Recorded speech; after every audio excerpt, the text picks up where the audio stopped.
everyone. It's another episode of Crystal's Nightcap. This is a special one tonight. I have my really, really good friend. I would consider her more of like a mentor, best friend. Old dance teacher, close. Old dance teacher, Maciel Jacques. And Maciel, she used to be my dance teacher when I danced ballet folklorico. She taught me how to stand up straight like a señora, like a mujer. Also, how to not listen to people telling you not to talk. Oh, yeah. And here you are. Yeah, I talk too much, right? Yes, never stops. I never stop talking, but now it's for good. Yeah, it's all good. It's my job now. I get paid. Yeah. Who would have thought? So the reason that I have Maciel on is not to talk about folklorico. It's not to talk about dancing. It's to talk about something very serious that's going on. I mean, here in the United States, especially to our people, Mexicanos, our Latinos out there. You guys have probably seen the tweets that Donald Trump has tweeted within the past few weeks. There's a lot going on with immigration here right now and in this climate. And I kind of wanted to bring you on to explain, first of all, what's going on. What should we really be worrying about? And what the rights of our citizens and people who are not citizens here have in America, okay? So first of all, let's address these Trump tweets. He tweeted on the 17th that ICE was really going to crack down and a lot of people were going to get deported and all of these things. Should we be taking those tweets seriously? You know, it's hard to say if you should take him seriously or not when a few days later he'll just retract it and say, you know, oh no, we have a 2-week deadline for people to figure it out. And I think what people are missing here, especially people like our president or you know, this administration is that these are people's lives. People are not pawns. You know, people take these kinds of threats seriously, and you know, they won't take their kids to school. They don't want to go to work because they're afraid they're going to be stopped. So I think one thing that people should know, or a few things that people should know, are their rights. What, you know, the Constitution doesn't only protect citizens; it protects everyone in the United States. So someone who just got here yesterday has just as much of a right to the Constitution as someone who was born here. And the number one thing that people should remember is that you have the right to remain silent. So if an ICE agent comes to you and asks you what your status is, where you were born, you have the right to remain silent. If they come to your door, do not open the door to an ICE agent because that is an invitation for them to come inside. So that's one thing that the first mistake that people make is opening the door and saying like, oh, hey, how's it going? And of course, the ICE agent is going to come in and they can they're able to take whoever they want. You know, and a lot of times they don't always follow the rules. So a lot of time there's collateral damage. So first and foremost, if an ICE agent comes to your door, you do not have to answer. Anything they can say to you, they can say through a door. If they have a warrant, then have them pass it under the door. But do not open it because then that's inviting them to come into your house. The other one is the right to remain silent. You do not have to answer any questions because that's guaranteed to you under the amendment. Mm-hmm. And why do you know all these things? Like, what is your position? What do you do for a living? I forgot to put that in the beginning. I like to read. Yeah, she's just for fun. She's a dance teacher and just likes to talk about this stuff. I moonlight as an expert. No, so I'm the director of Immigration Legal Services for Catholic Charities of the East Bay. We have offices in Oakland, Richmond, and Concord. And we do a lot of Know Your Rights presentations. We're always willing to come out to any community event, any organization, church, school, family party, quinceañeras. We do it all. Weddings. We'll tell you your rights. We do jaripeos. We do it all. Seriously. And so we're always willing to educate the community because especially in these times, you know, everyone needs to know what they're entitled to, what rights they're entitled to because they're here in the United States. So, you know, education is power. You know, and so that's what we try to do. We try to empower the undocumented community so that they know that we have their back, that they're safe here. Oakland is a sanctuary city. San Francisco is as well. Most of the Bay. So, yeah, that's what we try to do, and that's where I work. That's who I rep. Okay, sorry for not clarifying that in the beginning. So let's say you explained that if someone does come to your door, if ICE does come to your door, knocks on the door, you don't open the door. It's the first thing, right? Because if you do, they break the rules. Even though there are laws that are in place to protect people who live here, like you said, they don't care. They're gonna try to scare you. They're gonna try to grab you and take you out of the house. So what's the next thing that you do when you just like keep your door shut? So you ask them if they have a warrant. Most of the time, 99.9% of the time, or maybe it's a little bit less, they will not have a warrant. And sometimes they'll try to use other documents that look official, and a lot of people don't know, you know, so they see a piece of paper and they open it, and then that's where it all ends. So a warrant needs to be signed by a judge. It needs to have your correct name and your correct address on there. And so if it doesn't have those things, it's not a warrant. If that doesn't say it's a warrant, then it's not a warrant. But a lot of people, because they don't know, because they're not educated, because they don't know their rights, they'll open it, and then we've seen ICE use a lot of different tactics, and one of them is just using paper documents that are not warrants. But people don't know, so they answer, and then they're inviting them into their house. And you were showing me earlier these red cards that you have and that Yes. you pass out at events. And I think it's very important for people to know about these and or just like type it on your phone or something of the sort because Or I can drop them off here. You can pass them out at all the clubs. Everyone needs to know. yeah, sure. Alcohol or DUIs also affect immigration status. Let's all remember that.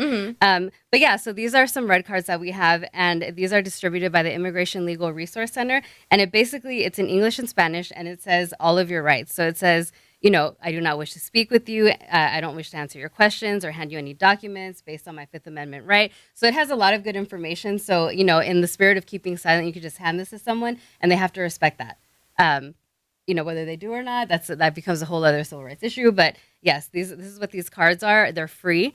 A lot of different organizations have them. You can order them online. I can show you. I can drop them off here. We can bring them to your house. But it's very important to have these and keep them in your wallet or anywhere because it explains all of your rights here, what you're entitled to, and what you're allowed or what you're able to give to an ICE agent and what they have to respect.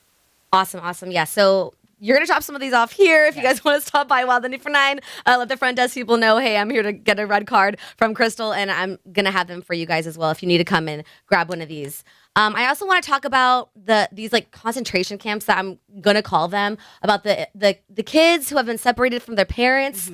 They're not getting soap. They're not getting toothbrushes. They're not getting anything to keep sanitary at this time.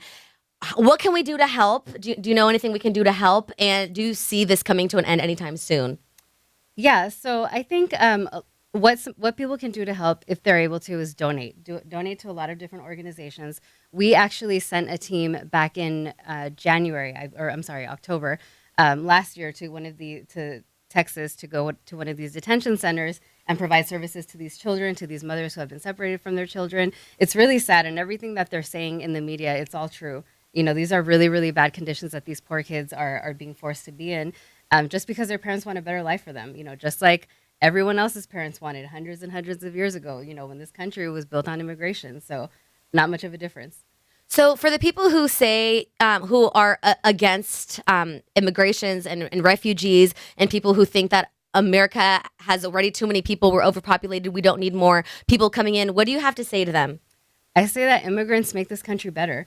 This country was built on immigration, and that's why this country is so rich in culture. That's why a lot of us get to enjoy the benefits of a lot of other cultures, unlike some other countries that don't get to experience that. Immigrants bring so much to this country. Immigrants, they're attorneys. They're not just the people who feed us or go and plant or in the fields or anything like that. They're lawyers, they're doctors, they're teachers, they're politicians, they're everyone. They're us, they're our parents. So, yeah, this country is made so much better by immigration. We're really lucky to live in somewhere that we get to experience those kinds of things.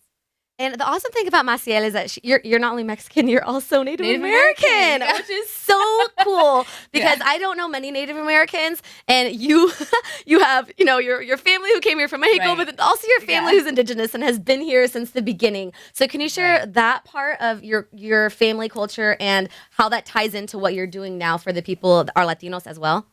Yes. So I would just say, as on my Yaqui side, Yaqui Indian from Tucson, Arizona, I would just say that, immigration has been happening for a long time, and I don't know that it was legal back then, so to be able to say that people are illegal, that's not right. People are not illegal, and this country is better for all of the immigration that's happened. That's how my mom got here. That's how, your dad got here. So I just think that, as a Native American, having gone through all of these different immigration experiences from other people coming to our country, I just think that for present day politicians to turn around and say that you're illegal when all of us came here for the same reason. All of us came here for the same reason. All of us want a better life. All of us want to do best, do the best thing, not be best, do the best thing for our children. And I think that we should just, everyone is protected in the Constitution. Everyone has a right to, to a better life and to human dignity, and if we're not respecting those things in this country, then I think that's a problem. And can you explain what your organization has coming up soon in the East Bay, right? You have an event coming up. So at our organization, we, I'm the director of Immigration Legal Services. So we do all family-based, that's visa petitions, if you want to bring your family over, if they qualify, citizenship, green card, DACA, of course. We represent unaccompanied minors. We're now doing representing people in their deportation proceedings. We have a rapid response network in Contra Costa County and Alameda County. So that means if there is an ICE raid, they can call our hotline, and then we'll send out legal observers. We'll send out an attorney to go and help hopefully bond the person out.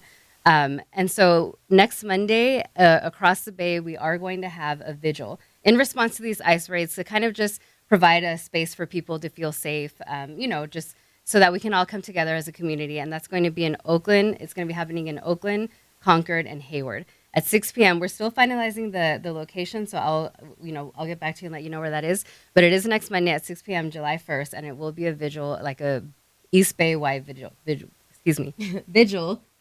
So yeah, I can give you more information. Awesome. All the information is going to be also up at lacrystalrosas.com. All of Maciel and her organization's information is going to be up there too if you need help, if you need someone to reach out to, if you have someone in your family that might want to listen to this. And Maciel said that she was very relieved we get to do this in English. Yeah.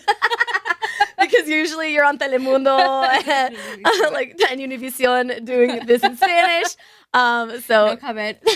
Love everyone. Yeah, we love everyone equally, but no, I feel you on that. So I just want to thank you so much for coming on and educating our listeners and sharing the event with us. And yeah, you guys, we have a lot of resources here in the Bay Area and all of California that's going to help everyone, because if you live here, you have rights, whether you have any type of documentation or not. Coming from us, coming from our people, you're welcome here, and you should feel safe here, and you shouldn't feel scared. So there's a lot of great people out here like Maciel and her organizations that are helping you guys out, your family out, anyone that needs help. Please reach out to Maciel and a lot of these organizations. One more time, what is it called? Catholic Charities of the East Bay. Catholic Charities of the East Bay. Like I said, all of the stuff is going to be linked in the description if you're watching on YouTube, or you can find all this information at lacrystalrosas.com. Thanks so much for coming on. Thank you, Krista, for using your powers for good. I'm trying. All right, guys, we'll see you on the next one.